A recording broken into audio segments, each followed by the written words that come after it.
हम आज देखेंगे कक्षा 10th का चैप्टर नंबर 2 बहुपद से पॉलिनोमियल। सबसे पहले हमसे इसका देखते हैं कि बहुपद होते क्या हैं। मान लीजिए कि आपके पास कोई समीकरण है 2x² plus 3x plus 5 is equal to 0। तो ये बहुपद या पॉलिनोमियल्स होगा या नहीं होगा, तो ये डिपेंड करता है 3 कंडीशन पर। पहला कि ये जो x है, मतलब इसको हम बोलते हैं चर या इसको हम बोलते हैं वेरिएबल, तो इसकी जो पावर है वो पॉजिटिव इंटीजर नंबर होनी चाहिए, मतलब धन वाली संख्या की पावर होनी चाहिए। ठीक है, पॉजिटिव इंटीजर नंबर यानी धनात्मक पूर्णांक संख्या की पावर होनी चाहिए। कहने का मतलब ये है कि एक्स वाई जेड जो कुछ भी वेरिएबल होगा उसकी पावर आपको हमेशा पॉजिटिव रखनी है। सेकेंड, एक्स या चर की पावर नेगेटिव नहीं होनी चाहिए। तीसरी कंडीशन ये है कि कभी भी एक्स या चर पर रूट बोले तो करनी नहीं होनी चाहिए। क्या नहीं होनी चाहिए? करनी। इन तीनों कंडीशनों पर आप कह सकते हैं कि ये एक बहुपद है या पॉलिनोमियल्स है। तो देखिए, जैसे कि ये दिख रहा है, इसमें x की जो पावर है वो कितनी है? पॉजिटिव है। यहाँ भी x की पावर क्या है? पॉजिटिव 1 है। तो हम कह सकते हैं कि ये पॉलिनोमियल्स है। फॉर एग्जाम्पल यदि हम बोलें कि 2x की power -2 plus 5x plus 6 is equal to 0, तो ये पॉलिनोमियल्स होगा या नहीं होगा? तो ये x की पावर क्या दिख रही है? -2। तो इस -2 के कारण से ये जो है वो पॉलिनोमियल्स नहीं होगा। अदरवाइज यदि ये इस तरीके से लिखा हो 2√x plus 5x plus 6 is equal to 0, तो भी ये पॉलिनोमियल्स नहीं होगा। क्यों नहीं होगा? क्योंकि यहाँ पर देखिए, ये जो x है या जो वेरिएबल है वहाँ पर ये रूट लगा हुआ है। इस x की जगह y z कुछ भी हो सकता है। मान लो अगर हम सेकेंड इक्वेशन लें 2/x की power 2 plus 5x plus 9 is equal to 0, तो क्या ये पॉलिनोमियल्स होगा? बहुत सारी कंडीशनों पर स्टूडेंट ये करते हैं कि ये पॉलिनोमियल्स होगा, चूँकि ये पॉलिनोमियल्स नहीं होगा। क्यों नहीं होगा? क्योंकि ये जो x की पावर है ये अब ऊपर जाएगी। जैसे 2x की पावर -2, जब ये ऊपर जाएगी तो इसकी जो पावर है उसका साइन चेंज हो जाएगा। ये +2 है तो ये हो जाएगा -2। तो हम इसको लिखेंगे plus 5x plus 9 is equal to 0। तो अब हम इस कंडीशन पर कह सकते हैं कि ये पॉलिनोमियल्स नहीं है, क्योंकि वेरिएबल की पावर माइनस में है। क्योंकि कंडीशन क्या है? वेरिएबल की पावर पॉजिटिव होनी चाहिए, वेरिएबल की पावर नेगेटिव नहीं होनी चाहिए, या रूट नहीं होना चाहिए, या इसको हम बोलते हैं कि रेशनल नंबर की पावर नहीं होनी चाहिए, मतलब परिमेय संख्या की घात नहीं होनी चाहिए। कैसे? एक एग्जांपल देखते हैं। जैसे लिखा है 2x की power 5/3 plus 3x plus 7 is equal to 0। तो ये जो दिख रहा है ये पॉलिनोमियल्स नहीं होगा, क्योंकि x पर जो पावर है वो क्या है? रेशनल नंबर की पावर है। और चूंकि उसने क्या बोला है? पॉजिटिव इंटीजर नंबर की पावर होनी चाहिए। तो ये तो कन्फर्म हुआ कि ये पॉलिनोमियल्स होगा या नहीं होगा। हम अब इसके बाद चलते हैं, इनके अलग अलग नाम हैं, उन नामों को अपन डिपेंड देखते हैं। नाम क्या है? जैसे कि ये इस पॉलिनोमियल्स में टोटल कितने टर्म है? 3 टर्म है, 1, 2 और 3। जिसमें कि फर्स्ट टर्म हो गई 2x², सेकेंड हो गई 3x और थर्ड हो गई 5। मतलब ये पहला पद, दूसरा पद और तीसरा पद। तो पद के आधार पर इसके 3 नाम होते हैं। पहला यदि हम बात करें तो ये हो जाएगा एक पदी बहुपद, एक पदी बहुपद, जिसको हम बोलते हैं मोनोमियल्स। क्या बोलते हैं? मोनोमियल्स। तो कैसा होता है? मान लो यदि लिखा है 2x, तो इसमें केवल कितना पद है? सिंगल पद है, तो इसको हम बोलते हैं मोनोमियल्स मतलब एक पदी। यदि उसमें 2 पद होंगे, यदि लिखा है 2x² प्लस 5x, तो कितने पद दिख रहे हैं इसमें? 2। कितनी टर्म है? 2। तो इसको बोलते हैं द्विपदी बहुपद। कौन सा पद? बहुपद, द्विपदी बहुपद, जिसको हम इंग्लिश में बोलते हैं बाइनोमियल्स। तीसरा होता है त्रिपदी बहुपद। यदि यहाँ पर 3 पद हो जाएं एक साथ, या 3 टर्म हो जाएं, ये देखिए 3 टर्म है 2x² प्लस 5x प्लस 3, तो ये हो जाएगा त्रिपदी बहुपद। क्या हो जाएगा? त्रिपदी बहुपद। ट्राइनोमियल्स बोलते हैं, ट्राइनोमियल्स। तो ये हो गया बहुपद के नाम पदों के आधार पर। अब पावर या डिग्री के आधार पर, तो घात के आधार पर भी नाम होते हैं, जिसमें कि हम देखते हैं कि देखिए, सबसे पहले तो आपको पता होना चाहिए कि किसी पॉलिनोमियल्स की पावर क्या है, घात क्या है। यदि इक्वेशन लिखा है 2x की power 5 plus 6x³ plus 9 is equal to 0। ये एक पॉलिनोमियल्स है, ये तो आपको सभी को मालूम होगा कि पॉलिनोमियल्स है। अब इसमें सबसे बड़ी पावर क्या है, और ध्यान रखिए जब कभी भी पावर की या घात की बात होती है तो वो हमेशा वेरिएबल की पावर या घात की बात होती है, मतलब चर राशि की। ठीक, तो चर राशि में सबसे बड़ी घात कितनी है, 5। तो इस वेरिएबल, इस पॉलिनोमियल्स या बहुपद की जो पावर या घात हो जाएगी वो हो जाएगी 5। यदि कोई पूछता है कि दिए गए बहुपद की घात क्या है, तो दिए गए बहुपद की घात हो जाएगी 5। इन्हीं घातों के आधार पर इसके अलग अलग नाम हैं। जैसे कि हम पहली बात करें, रैखिक बहुपद, क्या बोलते हैं, रैखिक बहुपद। इसको हम बोलते हैं linear equation, LINEAR, linear equation या लीनियर पॉलिनोमियल्स। तो यदि किसी बहुपद की मैक्सिमम पावर यानी कि सबसे बड़ी घात 1 हो, जैसे लिखा है 2x plus 5 is equal to 0, तो यहाँ देखिए x की सबसे बड़ी पावर कितनी है, 1 है, मतलब कोई पावर नहीं है, मतलब 1 है, तो इसको हम बोलते हैं कि रैखिक बहुपद या लीनियर पॉलिनोमियल्स। दूसरा है द्विघातीय बहुपद, द्विघातीय बहुपद जिसको हम बोलते हैं क्वाड्रेटिक पॉलिनोमियल्स, क्वाड्रेटिक पॉलिनोमियल्स। तो यहाँ पर ध्यान दीजिए 2x square plus 5x plus 3 is equal to 0। सबसे बड़ी पावर कितनी है, 2, मतलब इस पॉलिनोमियल्स की, इस बहुपद की घात कितनी है, 2। अतः इसको हम क्या बोलेंगे, द्विघातीय बहुपद या क्वाड्रेटिक पॉलिनोमियल्स। तीसरा होता है आपका कि मैक्सिमम पावर, यदि लिखा है 6y की power 3 plus 5y plus 9 is equal to 0, तो यहाँ पर सबसे बड़ी पावर कितनी है, मैक्सिमम पावर कितनी है वेरिएबल की, 3। तो इसको हम बोलते हैं त्रिघातीय बहुपद।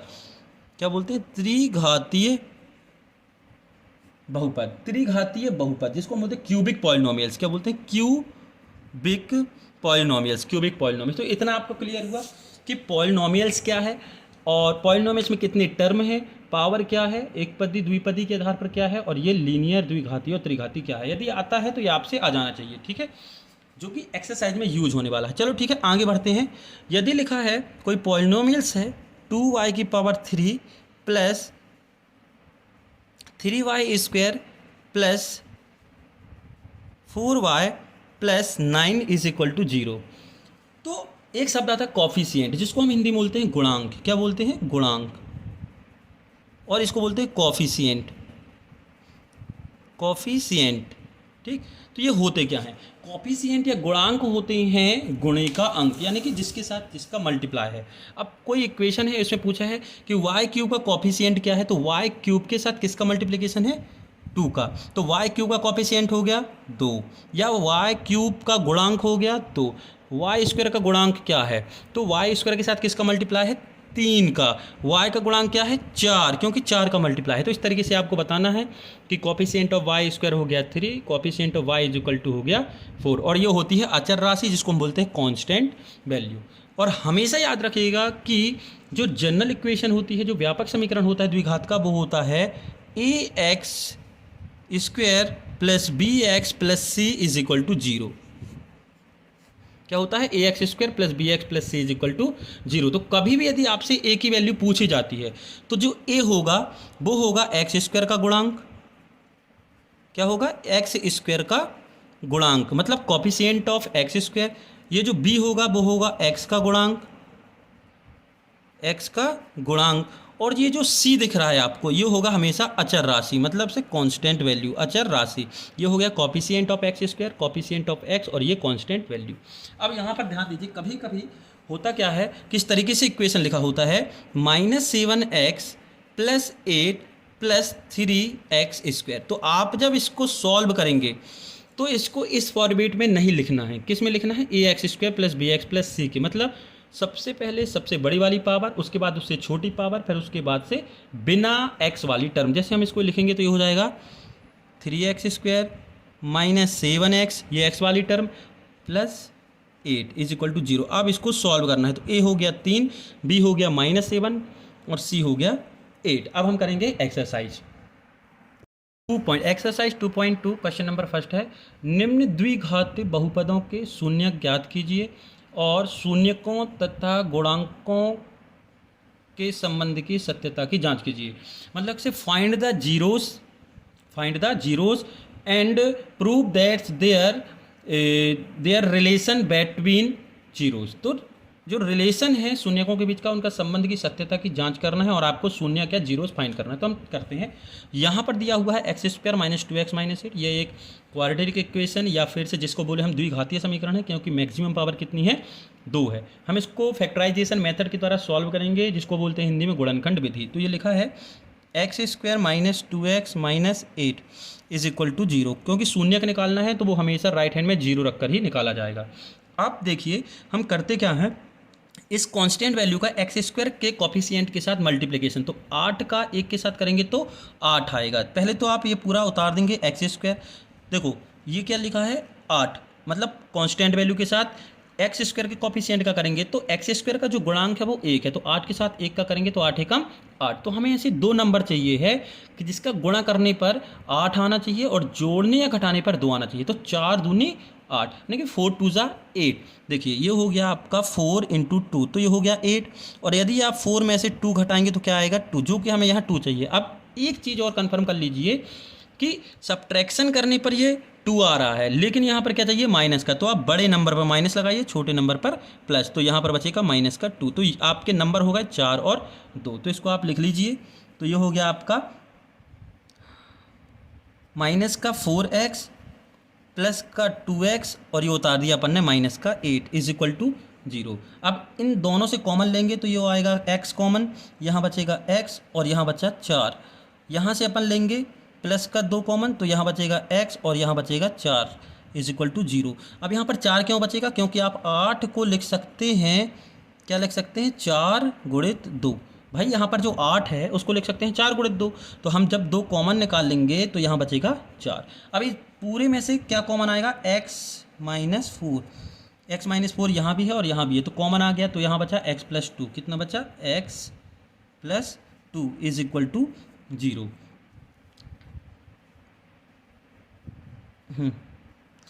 अब शून्य के यार 0 फाइंड करने के लिए एक एक करके दोनों के राइट हैंड में 0 लिखते हैं। तो एक बार इसके राइट हैंड में 0 लिखेंगे तो x minus 4 is equal to 0, then x is equal to 4। एक बार इसके लिखेंगे तो x plus 2 is equal to 0, तो ये हो गया x is equal to minus 2। इतना क्लियर है। अब आपको निकालना है इनका बीच का संबंध। तो हमने इसको जीरोस या शून्यक को मान लिया कि माना जीरोस या शून्यक, माना शून्यक, जिसको हम इंग्लिश में बोलते हैं जीरोस। तो let the zeros alpha and beta. तो अल्फ़ा क्या दिया है अपन को 4 और बीटा क्या निकाल लिया अपन ने -2। ठीक है। अब अल्फ़ा प्लस बीटा शून्यकों का योगफल निकालना है, तो ये हो जाएगा alpha plus beta is equal to 4 minus 2 is equal to 2। और अल्फ़ा इंटू बीटा गुणनफल निकालना है, तो अल्फ़ा इंटू बीटा इनको 4 इंटू -2, तो जब इन दोनों का मल्टीप्लिकेशन करेंगे तो प्लस माइनस का माइनस और 4 दूनी 8, मल्टीप्लिकेशन किया तो 8। अब आपको सत्यता जांच करनी है, मतलब प्रूव करना है। तो ध्यान रखिए अल्फ़ा प्लस बीटा का फार्मूला होता है -b/a, और b की वैल्यू कहाँ मिलेगी आपको, ये जो इक्वेशन दिया है ये। तो यहाँ पर हमने इसके पहले जब देख लीजिएगा, इस एक्सरसाइज के पहले जो समझाया, b क्या है x का कॉफिशिएंट, तो x का कॉफिशिएंट कितना है -2। तो देखिए यहाँ पर आ गया आपका b is equal to -2, a is equal to आ गया 1 और c इज इक्वल टू आ गया -8। अपन ने कहाँ से निकाला, जो हमने अभी इसके पहले समझाया है, आप उसको आराम से देख लीजिएगा। तो ये हो गया -b, तो -b मतलब माइनस पहले से है, और b की वैल्यू अपन ने क्या लिखी है -2 और a की वैल्यू 1, तो माइनस माइनस प्लस हो गया और 1 का डिवाइड करेंगे तो आ जाएगा 2।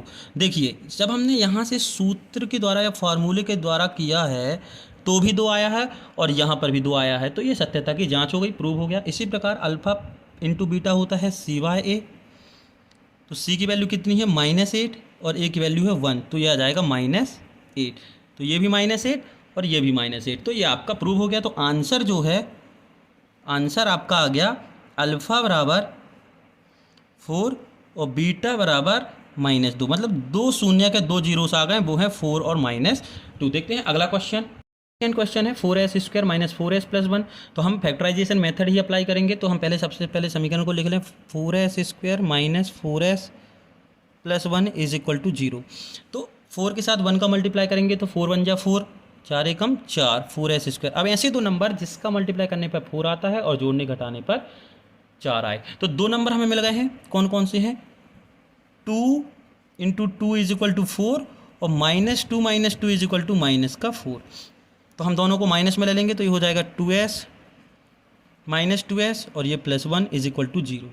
इन दोनों से हम क्या कॉमन ले लेंगे, देखिए 2 इन दोनों में है और s भी है, तो यहाँ से 4 था तो 2 निकला तो 2 बचा और एक सिंगल s बचा और यहाँ बचा 1।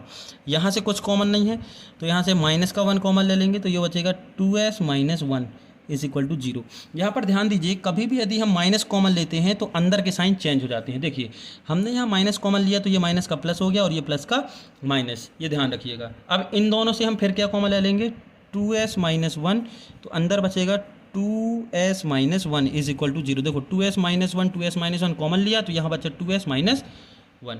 अब इसके लेफ्ट राइट हैंड में 0 और इसके राइट हैंड में 0 रख के हम जीरोस फाइंड करते हैं, तो ये हो जाएगा 2s minus 1 is equal to 0, then 2s is equal to 1। ये माइनस का 1 इस तरफ गया तो प्लस का 1 हो गया, तो s इज इक्वल टू 1/2। 1/2 क्यों आया, क्योंकि जो मल्टीप्लिकेशन में हो वो डिवाइड में चला जाता है, क्योंकि हमें s की वैल्यू चाहिए है। अब फिर से करेंगे तो 2s minus 1 is equal to 0, तो 2s is equal to 1, minus का 1 इस तरफ गया प्लस, और s इज इक्वल टू 1/2। तो आपको ये जो दोनों वैल्यू मिली है वो क्या बनी है, 1/2। तो अल्फ़ा आपका मिल गया 1/2 और बीटा इज इक्वल टू हो गया 1/2। अब इन दोनों का सम निकालना है, सम ऑफ जीरोस निकालना है ना, शून्यकों का योगफल। तो ये हो गया alpha plus beta is equal to 1/2 plus 1/2। भाई अल्फ़ा और बीटा की वैल्यू रख दी तो हाफ और हाफ, मतलब आधा और आधा जोड़ेंगे तो कितना हो जाएगा 1। हाफ और हाफ जोड़ दिया तो 1। अब निकालेंगे अल्फ़ा इंटू बीटा, तो अल्फ़ा और इंटू बीटा करेंगे तो ये हो जाएगा 1/2 इंटू 1/2, तो ये हो गया 1/4। ध्यान रखिएगा कि यहाँ पर क्रॉस मल्टीप्लिकेशन नहीं करना है। कभी भी परिमेय संख्या यानी कि प्रोडक्ट ऑफ रैशनल नंबर होता है, परिमेय संख्या का गुणा होता है, तो अंश के साथ अंश का और हर के साथ हर का मल्टीप्लाई करते हैं। जैसे कि यदि यहाँ लिखा होता 3/2 इंटू 5/7, तो हम क्या करते, इसका इसके साथ और इसका इसके साथ, तो 3 5 15 और 7 2 14। तो इस तरीके से आपको मल्टीप्लिकेशन करना है, अंश का अंश के साथ और हर का हर के साथ, या ऊपर वाले नंबर का ऊपर के साथ और नीचे वाले का नीचे के साथ। तो हमने यहाँ मल्टीप्लिकेशन किया क्या, 1 1 1 और 2 2 4। अब अपन को यहाँ पर प्रूव करना है ना, अपन को यहाँ प्रूव करना है, तो हम यहाँ पर प्रूव करते हैं। तो क्या होता क्या है, alpha plus beta is equal to होता है माइनस बी बाई ए। अब हम इक्वेशन पर लौट कर चलते हैं, आपको b की वैल्यू चाहिए ना। देखिए a की वैल्यू क्या हो गई 4, क्यों, क्योंकि एक्स स्क्वायर मतलब स्क्वायर वाली टर्म का जो कॉफिशिएंट होता है वो a होता है, ठीक। अब आ गया b, s का गुणांक क्या हो गया -4, आ गया c कांस्टेंट वैल्यू अचर राशि हो गई 1, ये आ गई आपकी तीनों वैल्यू। तो अब आप यहाँ पुट करेंगे तो -b/a, तो b की वैल्यू क्या निकाली है अपन ने, देखिए -4, और यहाँ पहले से ही फॉर्मूले का माइनस है, तो ये हो गया माइनस और -4 अपॉन 4, क्यों, a की वैल्यू भी 4 है, ठीक। तो ये हो गया minus minus plus 4/4 is equal to 1। भाई ये माइनस माइनस का मल्टीप्लिकेशन होगा प्लस हो जाएगा और 4 से 4 कैंसिल तो 1। Alpha into beta is equal to c/a, तो c की वैल्यू अपन ने निकाली है 1 और a की वैल्यू है 4, तो ये आ गया 1/4 और यहाँ पर 1। तो देखिए यहाँ पर भी 1 आया था और 1/4, तो आपके जो शून्यक हैं वो आ गए 1 और 1/4। करते हैं अगला सवाल इसी का। थर्ड क्वेश्चन है 6x² - 3 - 7x। तो इसको पहले हम क्या करेंगे, व्यापक समीकरण के रूप में इसको व्यवस्थित कर लेंगे, जनरल फॉर्मेट में व्यवस्थित कर लेंगे। तो जैसे होता क्या, जनरल इक्वेशन जैसे हम बोलें कि ax² + bx + c is equal to 0। सबसे पहले स्क्वायर वाली टर्म, उसके बाद x वाली टर्म, उसके बाद से विदाउट x वाली टर्म, मतलब से कांस्टेंट वैल्यू। तो हम इसको लिखेंगे तो ये हो जाएगा 6x² - 7x - 3 is equal to 0। ये हमारा इक्वेशन हो गया, ठीक है, ये हमारा इक्वेशन। अब हमें करना क्या है, गुणनखंड विधि। तो 6 के साथ 3 का मल्टीप्लाई किया तो 18 हो गया, यानी कि 6 3 = 18। अब ऐसे दो नंबर बताएं कि मल्टीप्लिकेशन करने पर कितना आना चाहिए, 18 आना चाहिए, और जोड़ने और घटाने पर, एडिशन या सब्ट्रैक्शन करने पर 7। तो देखो दो नंबर मिल गए, 9 × 2, 9 2 से कितना हो गया 18, और 9 में से 2 जाएगा तो बचेगा 7। अब माइनस का चाहिए तो बड़े नंबर पर माइनस लगा देंगे और छोटे नंबर प्लस, तो सब्ट्रैक्शन का काम ही होगा, 1 + 1 - होता है। तो हम यहाँ लिखते हैं 6x², फर्स्ट टर्म हमेशा वही लिखते हैं। अब इसको तोड़ते हैं 9 और 7 में, तो यहाँ पर अपन ने 9 और 2 में, तो यहाँ अपन ने लिख दिया प्लस का 2x और माइनस का 9x और ये माइनस का 3 इज इक्वल टू 0। इन दोनों टर्मों से क्या कॉमन आया? 2 इसमें भी और इसमें भी, क्योंकि 6 को हम क्या लिख सकते हैं? हम 6 को लिख सकते हैं 2 इंटू 3। तो हमने 2 कॉमन लिया तो क्या बचा? 3। तो यहाँ बचेगा 3x, क्योंकि 2x कॉमन लिया, ठीक, 2x कॉमन लिया है, 3x बचा, और यहाँ पर +1 क्योंकि 2x पूरा बाहर निकल गया। अब यहाँ पर ध्यान दीजिए माइनस का 3 कॉमन ले लेंगे तो यहाँ बचेगा 3x + 1, क्योंकि 3 बाहर निकल गया, इज इक्वल टू 0। ये हो गया 3x + 1, फिर से कॉमन ले लिया इसको और इसको, तो यहाँ बचा 2x - 3 इज इक्वल टू 0। अब इसके बराबर में 0 रखेंगे और इसके बराबर में 0, तो ये हो जाएगा 3x + 1 is equal to 0, then 3x is equal to -1 और x इज इक्वल टू -1/3। जो मल्टीप्लिकेशन में होता है वो हमेशा डिनोमिनेटर या हर में चला जाता है, तो ये हो गया 2x - 3 is equal to 0, then 2x is equal to 3, क्यों? माइनस का 3 इस तरफ आया तो प्लस, तो x इज इक्वल टू 3/2। इतना क्लियर है? अब जब ये चीज़ें क्लियर हो गई तो अपन ने एक को मान लिया अल्फ़ा मान लिया अपन ने -1/3 को, और बीटा मान लिया अपन ने 3/2 को, ठीक। अब अपन निकालना है सम ऑफ जीरोस अर्थात अल्फ़ा प्लस बीटा, तो इसको जोड़ दिया तो -1/3 + 3/2। अब देखिए यहाँ पर आ गया सम ऑफ रैशनल नंबर, परिमेय संख्याओं का जोड़ना। यदि आपको परिमेय संख्या के जोड़ना घटाना में किसी प्रकार की दिक्कत है तो आप आई बटन पर क्लिक करके या फिर से वीडियो के लास्ट में आप देख लीजिएगा, तो आपको ये वीडियो मिल जाएगा, परिमेय संख्याओं का जोड़ना घटाना या फिर से एडिशन ऑफ रैशनल नंबर। तो इसका आ जाएगा, ये हो गया एलसीएम 6, यहाँ हो गया -2 और यहाँ हो गया प्लस का 9, तो ये हो गया 7/6। 7/6 क्यों? एक माइनस और एक प्लस, तो घटाने का काम होगा तो 9 में से 2 जाएगा तो 7, तो 7/6। प्रोडक्ट ऑफ जीरोस अर्थात शून्यकों का गुणनफल अल्फा इंटू बीटा, तो -1/3 इंटू 3/2। 3 से 3 कैंसिल हो गया क्योंकि ये डिनोमिनेटर में था, ये न्यूमरेटर में, ये हर में था और ये अंश में, तो क्या बचा आपके पास? -1/2 बचा। अब इसको प्रूव करना है, तो बस हम प्रूव करना है ये चीज़ जो है, इसको फॉर्मूले के द्वारा प्रूव करना है। तो हमें पता है कि alpha plus beta is equal to होता है -b/a। अब देखिए यहाँ पर ये है इक्वेशन अपना, ठीक। तो यहाँ से यदि हम बात करें तो a हमारा क्या निकल के आएगा? 6, b क्या निकल के आएगा? -7 और c क्या निकल के आएगा? -3। इस चीज़ का विशेष ध्यान रखिए, जनरल इक्वेशन प्लस में होती है, ये देखिए दिख रही है, तो साइन के साथ लिखना है यदि वो माइनस में है तो ये आ गई आपकी ABC। तो माइनस में 7 था तो माइनस फार्मूले का, और b की वैल्यू थी -7 अपॉन a की वैल्यू थी आपकी 6, तो ये हो गई 7/6। माइनस प्लस हो गया, देखिए ये 7/6 आया और ये भी 7/6 आया था जब अपन ने सॉल्व किया था। अगला है इसी का प्रोडक्ट ऑफ जीरोस, शून्यकों का गुणनफल alpha into beta c/a। c की वैल्यू कितनी निकाली है अपन ने? देखिए c की वैल्यू निकाली है अपन ने -3, तो यहाँ पर लिख दिया -3 और a की वैल्यू 6, तो आ गया आपका 3 1 जा 3 और 3 2 जा 6, मतलब ये 3 कट गया तो ये हो गया -1/2। तो यही आया है, देखिए यहाँ पर भी यहाँ है और ये प्रूव हो गया। तो आपके जो शून्यक हैं या जीरोस हैं वो होगा 7/6 और -1/2। अगला क्वेश्चन नंबर 4 है 4u² + 8u। तो देखो हमें लिखना है पहले equation 4u² + 8u is equal to 0।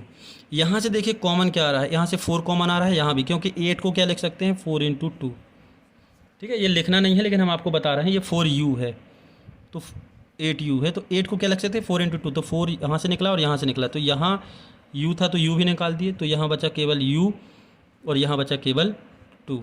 भाई 8 को 4 × 2 लिखा, 4 यहाँ से निकल गया, यहाँ से भी निकल गया, तो यहाँ केवल u बचा, क्योंकि u साथ में निकला, यहाँ से u निकला तो u नहीं बचेगा, ठीक, बराबर 0। ये 2 फैक्टर हो गए, मतलब गुणनखंड। तो एक बार 4u is equal to 0, then u is equal to 0/4 is equal to 0। फिर एक बार इसके 0 के बराबर रख के लिखेंगे तो u + 2 is equal to 0, then u is equal to -2। तो आपके u की 2 वैल्यू आ गई, क्या क्या आ गई? u इज इक्वल टू 0 और u इज इक्वल टू -2। तो अपन ने मान लिया अल्फ़ा इज इक्वल टू 0 और बीटा इज इक्वल टू -2।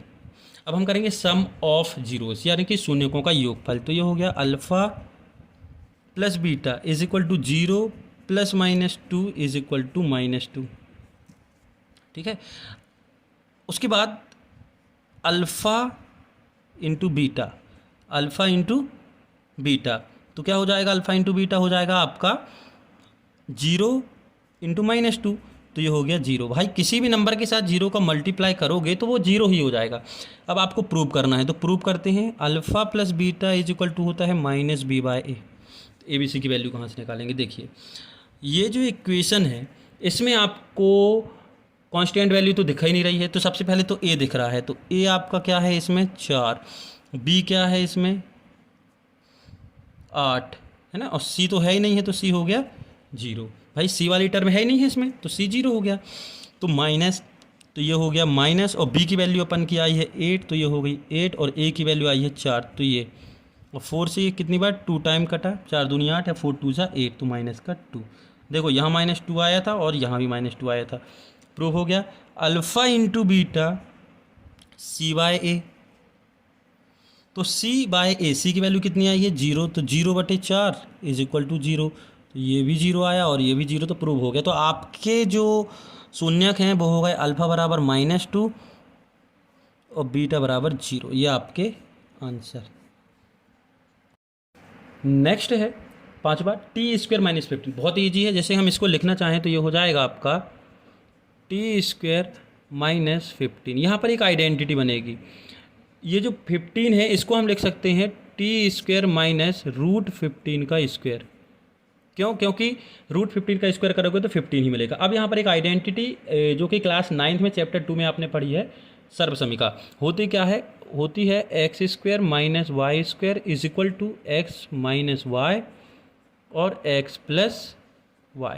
तो ये वाली जो सर्वसमीका है अपन यहाँ पर पुट कर देंगे। क्यों? यहाँ पर दिख रहा है x² - y², x की जगह t है और y की जगह करनी 15 है, तो ये हो जाएगा आपका t + √15 और t - √15, t - √15, ठीक। अब ये क्या करेंगे, इसके बराबर में 0 रख के लिखते हैं, तो एक बार हम लिखेंगे t + √15 is equal to 0, then t is equal to -√15, तो ये एक वैल्यू आई t की। अब हम t माइनस वाला करेंगे तो ये हो जाएगा t - √15 इज इक्वल टू 0, तो ये हो जाएगा t इज इक्वल टू √15, क्योंकि ये माइनस इस तरफ गया तो प्लस हो गया, तो 2 आ गई, तो आपके अल्फ़ा और बीटा दोनों आ गए। अल्फ़ा बराबर हो गया -√15 और बीटा बराबर हो गया +√15। अब आपको निकालना है इन दोनों का सम, मतलब से सम ऑफ जीरोस और प्रोडक्ट ऑफ जीरोस। तो सम ऑफ जीरोस निकालने के लिए इन दोनों को ऐड कर देंगे, तो ये हो जाएगा alpha plus beta is equal to -√15 और +√15, तो ये हो गया आपका 0। भाई जैसे कि यदि आप लिखें -3 + 3 तो क्या हो जाएगा 0, तो वही हमने लिखा है कि -√15 और +√15 तो क्या हो जाएगा 0, ठीक। तो ये आ गया 0। अब आता है प्रोडक्ट, तो अल्फ़ा इंटू बीटा -√15 के साथ आप मल्टीप्लिकेशन करेंगे ओनली √15 का, तो प्लस माइनस का माइनस और √15 ओनली 15, क्या आ जाएगा ओनली 15, तो आ गया आपका -15। जो इसके पहले क्वेश्चनों में हमने ये जो फॉर्मूले रखे हैं, alpha plus beta is equal to -b/a और alpha into beta is equal to c/a, इससे आप इसको प्रूव कर लीजिएगा तो ये आपको मिल जाएगा। अगला क्वेश्चन है, क्वेश्चन नंबर 6 है 3x² - x - 4। तो हमारा इक्वेशन है 3x² - x - 4 is equal to 0। तो 3 के साथ 4 का मल्टीप्लाई करते हैं तो 12 हुआ, है ना। तो ऐसे दो नंबर जिसका मल्टीप्लाई करने पर 12 आता है, तो हो गया 4 तिहाई 12, यानी कि 4 3 = 12, और घटाने पर एक आ जाएगा भाई, 4 × 3 इज इक्वल टू 12 तो आ गया, और 4 में से 3 जाएगा तो 1 बचेगा, और ये माइनस का 1 चाहिए तो बड़े नंबर पर माइनस और छोटे नंबर पर प्लस लगा लेंगे, तो नंबर हो जाएंगे आपके +3x - 4x और -4 इज इक्वल टू 0। इन दोनों से 3x कॉमन आ जाएगा, तो यहाँ बचेगा ओनली x, क्योंकि 3 सिंगल था और ये x 2 बार था, तो x बचा +1, क्योंकि पूरा 3x बाहर चला गया। यहाँ से -4 कॉमन आ जाएगा, तो यहाँ बचेगा x + 1। यहाँ भी 4, यहाँ भी 4 कॉमन कर लिए, दोनों से माइनस किया तो ये दोनों प्लस हो गए बराबर 0। इन दोनों से फिर कॉमन आ जाएगा एक्स प्लस वन, तो यहाँ बचेगा 3x minus 4 is equal to 0। दोनों के बराबर में 0 रख के लिखते हैं तो ये हो जाएगा x plus one is equal to 0, then x is equal to minus 1। ठीक, और ये हो गया 3x minus 4 is equal to 0, then 3x is equal to 4 and x is equal to, ये जो 3 मल्टीप्लिकेशन में वो डिवाइड में चला जाएगा तो ये हो जाएगा 4/3।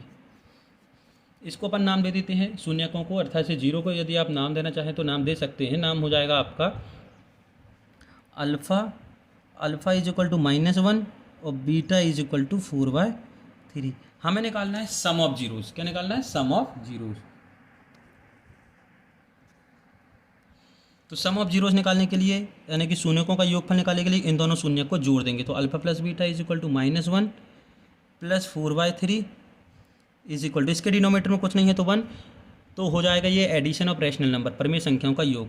एलसीएम आया आपका 3, ये हो गया -3 और ये हो गया प्लस का 4, तो ये बचा आपका 1/3। Alpha into beta, alpha into beta -1 into 4/3, beta का मान 4/3 है, तो ये हो गया -4/3, क्योंकि 4 के साथ एक का करें 4 एकम 4 और प्लस माइनस का माइनस और 3 1 जा 3, इसके कुछ नहीं है मतलब 1। इतना क्लियर है। अब हम जब आगे बढ़ते हैं तो यहाँ पर इसको प्रूव करने के लिए हमें क्या चाहिए है? फॉर्मूला। तो ये हो गया alpha plus beta is equal to -b/a होता है। तो b की वैल्यू और a की वैल्यू निकाल लें आप। ये जो इक्वेशन दिख रहा है यहाँ पर आपको क्या दिखेगा? a इज इक्वल टू आपको मिल गया 3, b इज इक्वल टू हो गया -1, भाई कुछ नहीं है मतलब -1, और c इज इक्वल टू हो गया -4। ये वैल्यू आपको मिल गई। तो माइनस पहले से है फॉर्मूले का, और b की वैल्यू अपन ने निकाली है -1 और a की वैल्यू है -4, सॉरी a की वैल्यू है ओनली 3, a की वैल्यू क्या है? प्लस की 3, तो ये माइनस माइनस प्लस तो 1/3 आ गया। ये भी देखो 1/3 था और ये भी 1/3 है, तो ये प्रूव हो गया। अब हम इसी प्रकार से इसको लिखेंगे alpha into beta, alpha into beta हो गया c/a, c की वैल्यू अपन ने निकाली है -4 और a की वैल्यू अपन ने निकाली है 3, तो ये हो गया -4/3। देखिए यहाँ पर -4/3 है और यहाँ भी -4/3 है, मतलब अपन ने प्रूव कर दिया है। तो आपके जो आंसर हैं वो जीरोस जो हैं, जो शून्यक हैं, वो हो जाएंगे 1/3 और -4/3। क्वेश्चन नंबर 2 है, एक द्विघाती बहुपद ज्ञात कीजिए, यानी कि फाइंड द क्वाड्रेटिक इक्वेशन जिसके शून्यकों का योगफल तथा गुणनफल दी गई संख्याएं हैं, whose sum of zeros and product of zero से गिवन। मतलब से आपको product of zeros and sum of zeros given है, यानी कि शून्यकों का योगफल और गुणनफल अल्फा प्लस बीटा और अल्फा इंटू बीटा आपको दिया हुआ है। तो आपको एक बहुपद बनाना है या क्वाड्रेटिक इक्वेशन बनाना है, द्विघातीय समीकरण बनाना है। तो कैसे बनाना है वो देखते हैं। सबसे पहले तो आपको क्या गिवन है? सबसे पहले हमको लिखना है गिवन है, मतलब से दिया है alpha plus beta is equal to 1/4। भाई क्रमशः लिखा है, क्रमशः दी गई संख्या, योग और गुणनफल, मतलब प्रोडक्ट और सम। तो पहला प्रोडक्ट, पहला सम होगा और फिर प्रोडक्ट। तो अल्फा प्लस बीटा 1/4 और alpha into beta is equal to -1, इसके बटे में कुछ नहीं है तो 1 अपन ने लिख लिया। तो सबसे पहले आपको इसका जनरल फॉर्म पता होना चाहिए। तो व्यापक समीकरण जो होता है, जनरल फॉर्म जो होता है, तो ये हो गया व्यापक समीकरण। व्यापक समीकरण हो गया ax² plus bx plus c is equal to 0। इसमें आपको ए बी सी की वैल्यू फाइंड करके पुट कर दी नहीं है, तो ये आपका क्वाड्रेटिक इक्वेशन या द्विघातीय समीकरण हो जाएगा, general equation of quadratic equation. तो अब देखिए यहाँ पर ax² plus bx plus c बराबर 0, इतना आपको पता है। अब आपको ए बी और सी की वैल्यू फाइंड करनी है। तो हम करते क्या है, आपको दिया है अल्फ़ा प्लस बीटा, उसी का यूज़ करना है। तो अल्फ़ा प्लस बीटा का फॉर्मूला क्या होता है? -b/a, और आपको गिवन क्या है? 1/4। तो यहाँ से आपको देखो अभी मिलेगा। और अल्फ़ा इंटू बीटा क्या होता है? अल्फ़ा इंटू बीटा होता है c/a। क्या होता है? c/a। और c/a क्या दिया है? -1/1। तो यहाँ से आपको देखो a की वैल्यू कितनी मिल रही है। हाँ, एक चीज़ और, यहाँ पर देखिए 1/4 है और यहाँ भी b/a है और c/a, तो a क्या है यहाँ पर? सेम है, यहाँ भी a है, यहाँ भी a है, तो यहाँ 4 है तो यहाँ भी 4 चाहिए। तो हम इसको क्या करेंगे? 4 से मल्टीप्लाई कर देंगे, तो ये हो जाएगा 4/4। अब देखो इसमें भी ए की जगह 4 आ गया, इसमें भी ए की जगह 4। इससे कोई फ़र्क नहीं पड़ेगा मल्टीप्लिकेशन करने से, क्योंकि यदि आप काट देंगे तो वही आ जाएगा। तो यहाँ से देखो a इज इक्वल टू 4 हो गया और b इज इक्वल टू क्या है, प्लस का 1 है तो ये हमेशा माइनस का 1। याद रखिएगा कि यदि अल्फ़ा प्लस बीटा हमेशा पॉजिटिव है तो b की वैल्यू हमेशा नेगेटिव मिलेगी। क्या बोल रहे हैं कि यदि अल्फ़ा प्लस बीटा यदि पॉजिटिव दिया है, यदि अल्फ़ा प्लस बीटा धनात्मक दिया है तो b की वैल्यू हमेशा नेगेटिव लिखनी है। तो b इज इक्वल टू 1 तो यहाँ -1 लिखना है और c इज इक्वल टू कितना है, -4। ये आ गया है क्योंकि अब अपना ये नहीं है, ये है -4। अब इस ए बी सी की वैल्यू यहाँ पर पुट कर दीजिए। तो a की जगह रखेंगे 4x², b की जगह रखेंगे 1 तो 1 तो लिखते नहीं है तो माइनस तो लिखोगे x, और ये हो जाएगा -4 इज इक्वल टू 0। ये हो गया आपका क्वाड्रेटिक इक्वेशन। क्या हो गया, क्वाड्रेटिक इक्वेशन। इसी का एक दूसरा तरीका है, सबसे आसान है। यदि आपको alpha plus beta alpha into beta given है तो आप इक्वेशन 2 लाइन में बना सकते हैं, वो भी आप देख लीजिए, जिसको हम सेकेंड मेथड बोलते हैं या बोले तो द्वितीय विधि। ठीक, आपको जो इजी लगे आप उससे यूज कर सकते हैं, लेकिन ये अच्छी विधि है। देखिए होता क्या है इसका, जब आपको अल्फ़ा प्लस बीटा और अल्फ़ा इंटू बीटा मतलब अल्फ़ा प्लस बीटा और अल्फ़ा इंटू बीटा गिवन हो तो आप सिर्फ इसमें पुट करेगा, इक्वेशन होता है x² minus alpha plus beta into x plus alpha into beta is equal to 0। मतलब अल्फ़ा प्लस बीटा का मान यहाँ पुट कर देना है और अल्फ़ा इंटू बीटा का मान यहाँ पुट कर देना है, तो आपका इक्वेशन बन जाएगा जो कि क्वेश्चन में गिवन है। तो x² minus alpha plus beta कितना गिवन है, 1/4, तो ये हो गया 1/4 into x plus alpha into beta कितना गिवन है, -1, कितना गिवन है, -1, तो ये हो गया -1 इज इक्वल टू 0। इसको जब आप सॉल्व करेंगे, ठीक, बस एक ही लाइन में सॉल्व हो जाता है। ये हो गया परिमेय संख्याओं का कैलकुलेशन, ये एलसीएम आया 4, ये हो गया 4x² माइनस का x और ये हो गया माइनस का 4। अभी कैसे हुआ ये परिमेय संख्याओं का एडिशन सब्ट्रैक्शन, आप जरूर देख लीजिएगा, हमारी वीडियो में सर्च करके प्लेलिस्ट में आपको मिल जाएगा। इसका क्रॉस मल्टीप्लिकेशन हो जाएगा तो ये हो जाएगा 0, तो आपको केवल बचेगा 4x² minus x minus 4 is equal to 0। भाई इसका इसके साथ त्रियक गुणा होंगे तो 0 हो जाएगा, तो आपका इक्वेशन हो जाएगा 4x² minus x minus 4 is equal to 0। इसका सेकेंड क्वेश्चन देखते हैं।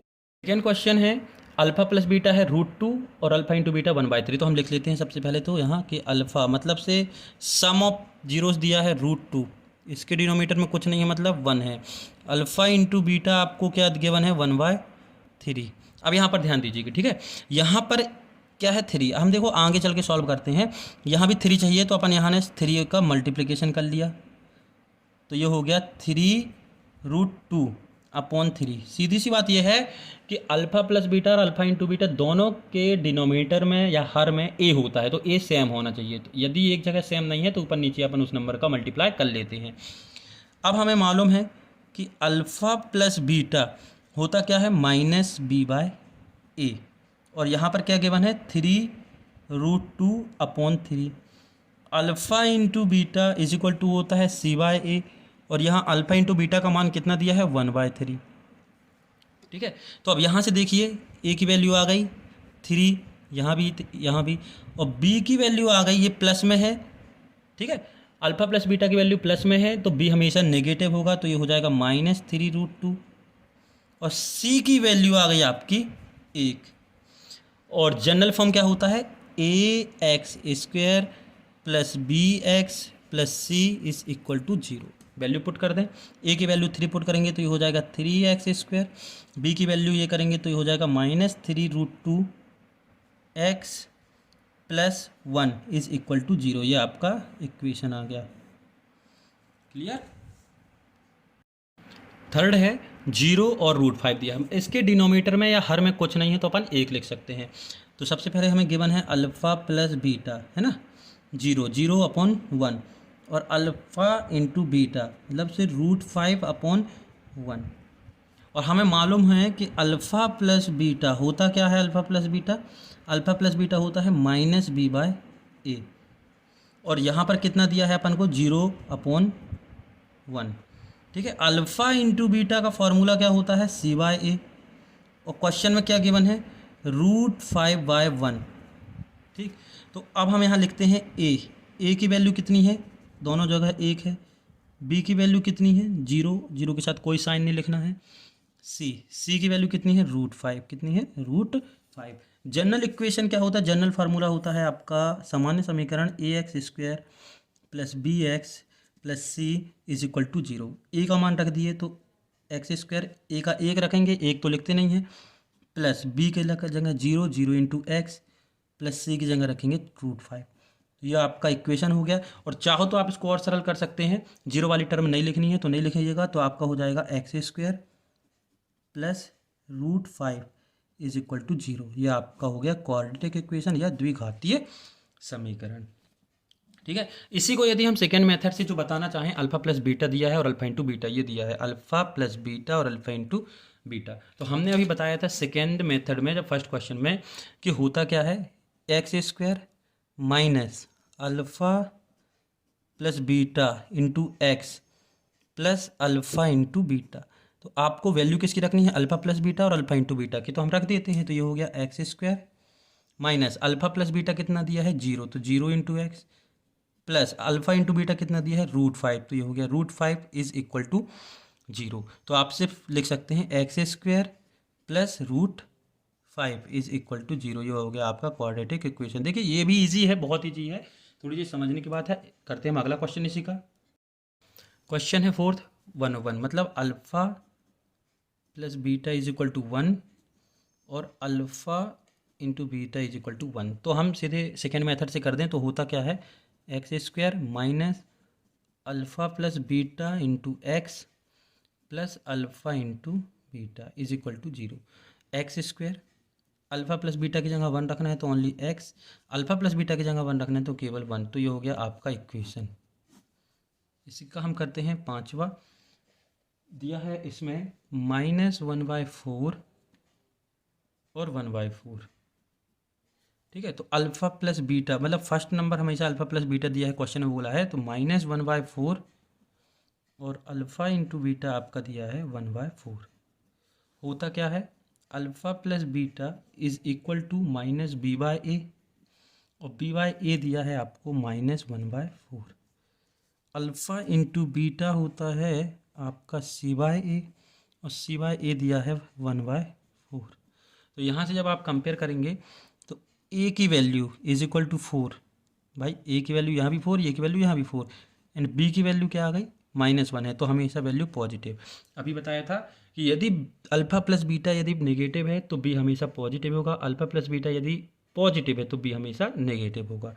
और c की वैल्यू आपको दी है 1। जनरल फॉर्म होता है ax² + bx + c = 0। a की वैल्यू हो गई 4 तो ये हो गया 4x², b की वैल्यू हो गई 1 तो ये हो गया x, और c की वैल्यू हो गई 1 तो ये हो गया 1 = 0। ये आपका आंसर। क्वेश्चन नंबर 6 से सीखा, अल्फा प्लस बीटा आपको गिवन है 4, इसके डिनोमिनेटर में कुछ नहीं है तो 1, अल्फा इंटू बीटा क्वेश्चन में गिवन है 1 और इसके डिनोमिनेटर में कुछ नहीं है तो 1। अब अल्फा प्लस बीटा होता क्या है -b/a और दिया क्या है अपन को 4/1। अल्फा इंटू बीटा = होता है c/a और दिया है 1/1। तो a की वैल्यू कितनी है आपकी 1, b की वैल्यू ये पॉजिटिव है तो क्या होगी नेगेटिव, है ना भाई। यदि आपको अल्फा प्लस बीटा पॉजिटिव दिखे तो समझ लो कि यहाँ पर b की वैल्यू नेगेटिव में होगी, और c की वैल्यू आपको दी है 1। जनरल इक्वेशन होता है ax² + bx + c = 0। a की जगह 1 रखेंगे तो x², b की जगह -4 तो ये -4x और +1 = 0। ये आपका क्वाड्रेटिक इक्वेशन या द्विघातीय समीकरण। ये हो गई आपकी एक्सरसाइज कंप्लीट। यदि आपको इस एक्सरसाइज में, इस चैप्टर में किसी प्रकार की कोई दिक्कत है, कोई परेशानी है, तो आप कमेंट बॉक्स में कमेंट करके बताएं, हम उसका सॉल्यूशन जल्द से जल्द उपलब्ध कराने की पूरी कोशिश करेंगे। चैनल पर यदि आप पहली बार आए थे तो आप चैनल को सब्सक्राइब करना बिल्कुल ना भूलें तथा से ज़्यादा लोगों को शेयर करें।